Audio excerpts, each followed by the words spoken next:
back to Leading Entrepreneurs of the World, our 2022 conference. We are joined this morning from New York City, Beri Meric, founder and CEO of Ivy. Barry's here to talk to us about how to ask life-changing questions to elevate your performance, relationships, and most importantly, impact. Barry, good morning. Welcome. Let me hand it off. Good morning, Glenn. So happy to be here. Thank you for having me. I'll just dive in. So as Glenn mentioned, we're going to be talking about how all of us can ask life-changing questions to elevate our performance, relationships, and impact. For all of us, I find we have a common drive, no matter who we are, what we're working on, what stage of life we're in. All of us underlying, whether we think about it or not, want to bring to each moment and every conversation, every interaction, our very best. We want to be the best version of ourselves. And many of us, and I'm sure everybody in this audience, also wants to bring the best out of others, right? And often there's a million different ways we could think about how we can do that. And what I found, and in my life journey, I found that asking the right questions in the right way can lead to incredible transformation, both for the person asking the question, as well as the person who is answering. So in a way, when we think about our own journeys, we all have our own perspectives. In every room we walk into, whether virtually like this one or in person, there's all the experiences and intentions that we bring to each room, and everybody does the same. So the question is, how well does everybody connect in a given room? Whether it's a meeting one-on-one with someone or with a bigger group, how good are we at connecting deeply and at learning from each other, at collaborating together and making magic happen together? So for me, all of this comes down to asking the right questions in the right way. So I'll share with you the methodology that I've devised. On the one hand, as part of my work with Ivy, I interviewed 12 of the leading minds of our time every single month. So my team and I look through thousands of authors who are publishing every month. We pick the ones that we believe are answering the most critical questions on how we can elevate our lives and elevate our impact. And then I interview them. So in those interviews, I'm asking them questions, right? And I have a certain intention in the way in which I ask questions, but also more informally, I facilitate a lot of sessions for companies and organizations where I ask them questions that lead them to reflect and discuss and share in a particular way. And then informally, I also, when I'm with friends and family and so forth, I'm typically the kind of annoying person who will kind of say, hey, everybody, just for one quick minute, let's all answer this question, you know? So I'm sharing all of this just so you know that in my life journey, I use questions both formally in interviews, semi-formally in facilitated sessions, and then totally informally in social settings. But regardless of the setting, I'm always using the same methodology, which I'm going to share with you now. So first and foremost, before even asking a question, we got to think about what's our intention, right? Because we'll have different questions for different situations, but what's the ultimate intention that drives a question? And for me, the underlying intention that I bring to each situation and every moment, my dominant question, I highly recommend for each of you to think about what is your dominant question? What's the underlying thing, that intention that you bring to every interaction? So for me, my dominant question is around how can I leave each and every interaction and conversation better than I found it? How can I be of service to the person or the people and group that I'm with and I'm addressing? So there's a Hebrew phrase, tikkun olam. It means elevating the world. And I believe that's what human beings do, right? All animals and living beings procreate and eat and create waste, right? But what makes human beings special, I think, is that everything that we do, we also elevate. We take it to the next level. We make it into something special and we fill it with meaning. So ultimately, no matter whether it's an interview, a facilitated session, or an informal conversation, typically I'm thinking about how can I elevate this person, or how can I elevate everybody who's in the room? So highly recommend just having that in the back of your mind. Whenever we walk into a room and let's say it's an interview, or maybe you're getting interviewed, maybe you're doing the interviewing, or it's an important project, maybe you're pitching to raise money for your company or trying to close a deal, we all naturally feel some kind of anxiety. And that anxiety comes from a fear of not making it, not surviving the interaction, right? And our brain goes into a bit of a survival mode. It pumps out cortisol. and it makes us stressed. The best advice I ever received is if you feel anxiety when you're going into a meeting, it could even be a networking event or a social thing. It's just, for most people, it's not totally comfortable just to walk up to people and start talking. So the best advice I ever heard was, if you feel anxiety, you're probably too focused on whether you're going to win or lose, as opposed to being focused enough on how do you deliver for other people. So if you can shift the focus away from yourself and getting what you need to really delivering for others and what they really need, it's an incredible tool to just move away from anxiety and move into service. So this is the groundwork. Before we even go into asking what questions should we ask to have that transformation, it's really important. Like, why are you doing what you're doing? Why are you in that room? And my recommendation is, it's a lot more meaningful and also a lot more effective to have a service mindset, as opposed to a taker's mindset, a giver's mindset rather than a taker's mindset. Let's put it that way. So once you have that mindset established, maybe you have a different one. Maybe you want to just use my suggested one as an experiment. Then it comes to what you ask, how you ask it. And then most critically, and the piece that gets most often overlooked, is how you provide a structure for people to reflect on the question and to give you an answer. So for me, I'm typically always asking questions around questions that will enable people to share as much as possible, that will enable me to learn from them as much as possible. And also, I'm asking things that will enable me to better deliver for those people. So the better I know their story and what's most important to them, the better I can deliver for them. And this is true in all groups. The more people know what our story is, what we need, the better they can deliver for us. And actually, the more they know and the more authentically they know, the better they can deliver for us. That's why this recent trend in authenticity and speak your truth, it is actually factually, also just scientifically speaking, if you don't have the data, you can't deliver results, right? You don't have the inputs. So we also need the data from the people we're speaking with. One question, just as now to give a concrete example, one thing that I do, and every time I meet someone, and honestly, it's not formulaic, I actually want to know the answer to this. But the first and foremost thing I do is to ask them, what are you most excited about these days, right? Some people will be comfortable and just answer. Some people will say, good question, and then they'll answer. Other people will be like, whoa, whoa, whoa, whoa, whoa. What do you mean? Like, you mean my life? You mean my work? Some people will freak out a little bit, even though it's, a relatively harmless question. So let's say worst case scenario, they freak out a little bit. Then I just say, hey, yeah, just in life in general, in the coming days, weeks, months, like, what's really getting you out of bed? What are you most excited about? I think that's a very positive kickoff question that gives you a bit more of an insight than simply asking someone, what's up, or how are you doing, which is like very generic.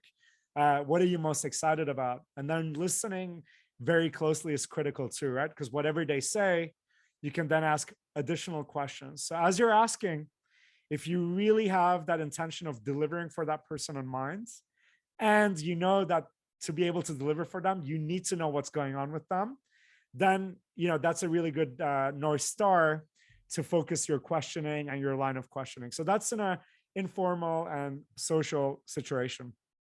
When it's more of an interview where you or you have a limited time to really learn from somebody, I typically also like to ask about, what is the vision that drives them, right? What's the change that they're looking to make in the world?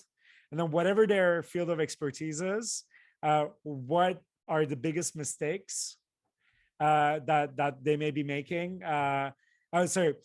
So what's the vision that drives them? And then what are the biggest mistakes that people make in their field of expertise? So whatever their field of expertise may be, what are the biggest mistakes that other people make about that field? Or what are the biggest myths they believe in about that field that are just not true? And then I would typically ask them for, okay, what are to be successful in your area of expertise, or the thing that you just wrote a book about, what are the most critical ingredients to get there? And then, of course, how can I support you? How can the people I know best support you? So that's typically a formula I use for interviews. And then in facilitated sessions, the most critical thing is giving people a prompt, right?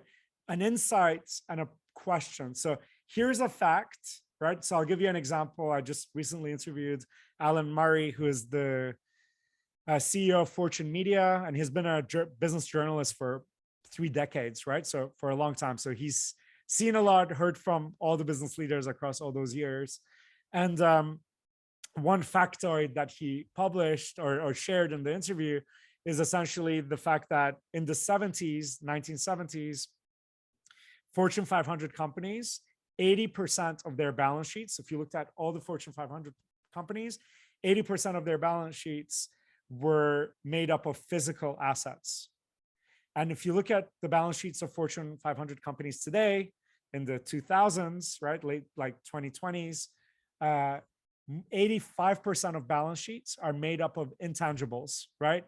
Intellectual property, brand value, and stuff that's generated by people, so not physical assets. So we've gone from a world where businesses drew 80% or held 80% of their value in their balance sheet and physical assets to a world in which more than 80% is non-physical assets.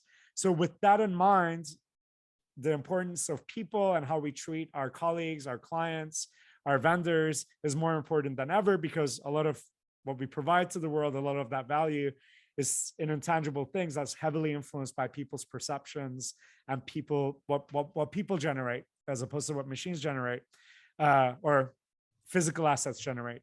So anyway, this is just a fact, right? You can take any fact like this, your equivalent, you can share it with an audience. It could be a table of 8 people that you're having dinner with. It could be an auditorium with 8,000 people who are listening to what you have to say. You share that prompt, that insight, and then you pair it with a question, which is, okay, based on that, what do you believe is one thing that you and your organization needs to do more of and less of, right? Given that change in the world, above and beyond everything that you're doing already, what do you need to do more of and less of? So you give people the fact, you give people a question, and if it's possible, you also give them a minute to think, a minute or 2 or 5, depending on the situation, and you have them come up with a reflection. Okay, what is it that you would want to do more and less of? Once you've done that, ideally, you break people into, if it's a massive conference, you can have them turn, make eye contact with someone they don't know, and pair them off for 5 minutes to exchange their answers with each other to drive that deep connection. But if it's a dinner table or a smaller gathering with 5 to 10 people, you can have each person then share 1 to 2 minutes their reflection. The key is that when people are sharing their reflections, it's really important that there's no interruption or crosstalk. Everybody gets to share what they came up with. And then once everyone has shared, then you go around again and have people share what resonated most with them based on what everybody else said. So zooming out here, that was a lot of facts that I shared with you. But the formula is there's an insight, then there's a question that goes with that insight, then there's a moment for people to reflect. And once they have reflected, then they share in a structured way. Each person speaks without being interrupted. And then finally, you have people share their resonations. This works one-on-one. This works in a group of 5 to 10. It can also work with massive groups. The key is if you're in a massive group, you have to then break people into smaller groups. And those groups can be as small as 2, and ideally no larger than 5 or 6. But you can do it with up to 10 people. It's just that more people you have, the longer it takes for everyone to share, and the more time you need to get through everybody. So I'm going to just pause here in case the audience has any questions or direction that they want me to go in the remaining 5 minutes we have together. So Glenn, if you have a question on your side or anybody else here from the audience who wants to ask, please let me know. Otherwise, I'll just dive into some concluding remarks on how you can take this and fully operationalize it in your organization and your business and your also family and social settings as well. Two quick points, Barry, from me. I was once in Washington, D.C., I remember in the summer, and on a panel, small business panel, when I was with the NYSE, and Alan Murray was the moderator. Great guy, great reporter, great newsman. He had the best line, though. He said he remembered why you don't walk in Washington in the summer. He said all he had to do was walk across, I think, Lafayette Park, and he said he had to change his shirt by the time he got to the hotel. That's how tropical it was. Hey, the one point that you started off with, it's so important, and I talk about self-reflection. When anybody walks into a room, right, or you get you go to an event and you get all keyed up about it and you get nervous, right? You go in because sometimes you go in with that, I got to meet 6 people. I got to hand out 12 cards. I got to come back with at least 2 leads, right? You're all focused on yourself. What a great tip to come back and say, you know what? It's not about me. It's about what I can give to somebody else. Changes the entire way you would view, the interaction or the meeting or the event. So great tip for that. You got to be tremendous at New York cocktail parties with these social questions. I mean, you would have everybody moving for sure. But so insight, raise the question, reflect, and share. I mean, four fantastic steps. And I'm a big believer in intangibles. So thank you for bringing that up as well through Alan Murray's reference as well. Probably one of the best intangible references, believe it or not. If you go back and look at the movie Miracle on 34th Street, the interchange between John Payne and Maureen O'Hara when he's explaining why he left the law firm. So just for our audience on there. So why don't you wrap up, Barry, and give us just a quick last couple of thoughts. Absolutely. Happy to, Glenn. And thank you for those reflections. I definitely need to watch that movie again. It's been a while. So I'll definitely check it out. And as far as concluding thoughts, I would say the whole session was about, asking those transformative questions, right? I just want to say that the most important question is the one you ask yourself. Why are you doing what you're doing? What's driving you? You could name 100 things, but if you had to name one thing, ultimately, why do you do what you do? What are you here for?